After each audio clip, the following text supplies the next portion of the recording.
Sakit tumit jangan diabaikan. Ini pantangan makanan yang wajib kamu tahu.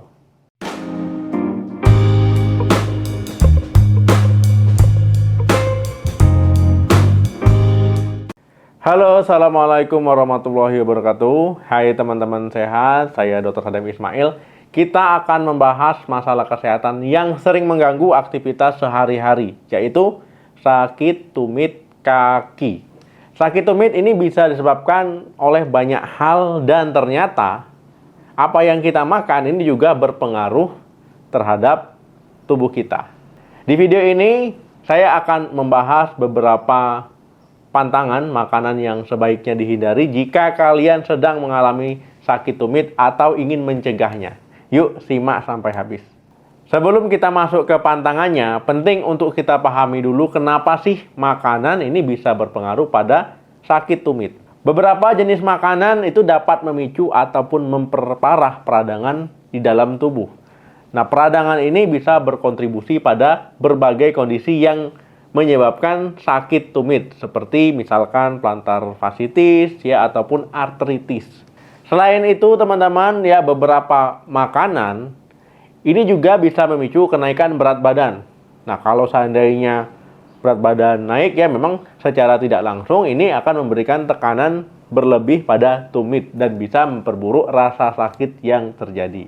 Pantangan makanan yang pertama adalah makanan tinggi purin. Purin adalah senyawa alami yang ditemukan dalam beberapa makanan.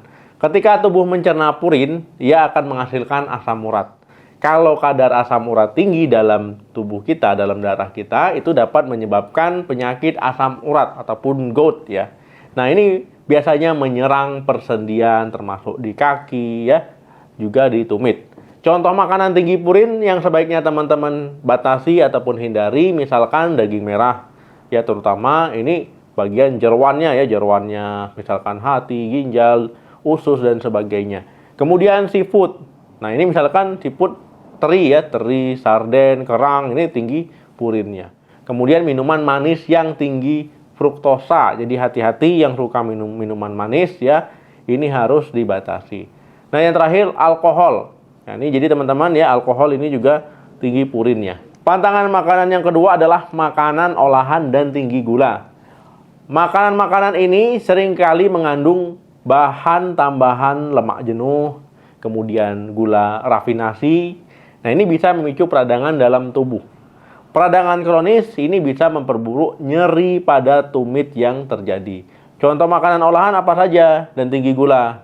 Nah, teman-teman, misalkan minuman bersoda dan jus kemasan, kemudian roti putih, ya pasta putih, makanan cepat saji, cemilan manis ya seperti permen, kue kering, ya coklat-coklatan ya, coklat-coklat bubuk, coklat-coklat di kue-kue. Nah, ini harus dihindari. Kemudian daging olahan, misalkan sosis, kemudian nugget, kemudian misalkan kornet dan sejenisnya. Pantangan makanan yang ketiga adalah produk susu tinggi lemak. Meskipun susu memiliki kandungan kalsium yang baik untuk tulang kita, produk susu tinggi lemak ini mengandung lemak jenuh yang juga dapat berkontribusi pada peradangan. Sebaiknya kalau teman-teman mau pilih produk susu, ini pilih yang rendah lemak atau yang tanpa lemak seperti susu skim, ya, yogurt tanpa lemak, ataupun keju rendah lemak. Pokoknya yang rendah lemak. Pantangan makanan yang keempat adalah makanan yang mengandung lemak trans. Lemak trans adalah jenis lemak tidak sehat yang sering kita temukan dalam makanan olahan dan gorengan. Nah, lemak ini teman-teman ya dapat meningkatkan peradangan dalam tubuh dan juga sebaiknya dihindari sebisa mungkin ya. Jadi harus dihindarilah makanan-makanan ini. Contoh makanannya yang sering teman-teman temui yang mengandung lemak trans itu makanan yang digoreng dengan minyak yang digunakan berulang-ulang kali. Ya, jadi misalkan minyaknya udah nggak terhitung lagi ya, gorengnya udah berapa kali. Produk kue-kuean misalkan kue kering ya, kemudian juga pastry ya. Nah, jadi ini produk kue olahan. Kemudian margarin padat, nih hati-hati. Pantangan makanan yang kelima ini bersifat personal, yaitu makanan pemicu alergi ataupun sensitivitas. Nah, beberapa orang mungkin memiliki alergi ataupun sensitivitas terhadap makanan tertentu yang bisa memicu peradangan di seluruh tubuhnya termasuk di area tumit.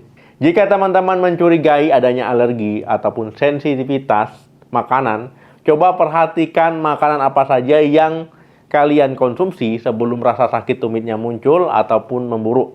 Nah, jadi misalkan teman-teman ya sebelum makan ini rasa sakitnya biasa-biasa saja, tapi ketika makan sesuatu tiba-tiba rasa sakitnya itu bertambah berat ataupun muncul.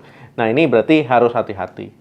Kalau seandainya teman-teman ya mengalami hal tersebut, ya sebaiknya teman-teman konsultasi ke dokter ya ataupun ke ahli gizi ya, jadi untuk mengidentifikasi potensi alergen ataupun pemicunya apa saja, jadi bisa diidentifikasi. Nah, itu dia beberapa pantangan makanan yang sebaiknya teman-teman perhatikan jika sedang mengalami sakit tumit ya, tumit kaki ataupun ingin mencegahnya. Ingatlah bahwa menjaga pola makan sehat secara keseluruhan sangat penting untuk menjaga kesehatan tubuh kita, termasuk kesehatan tulang dan sendi.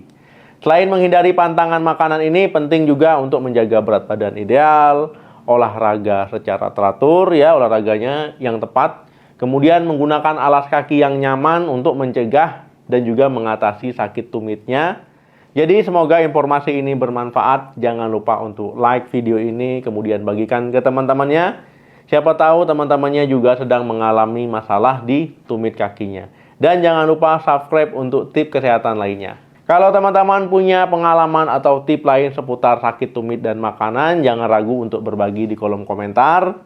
Terima kasih sebelumnya sudah menonton sampai habis. Sampai jumpa lagi di video berikutnya. Jaga kesehatan kaki kalian. Salam sehat, sampai jumpa.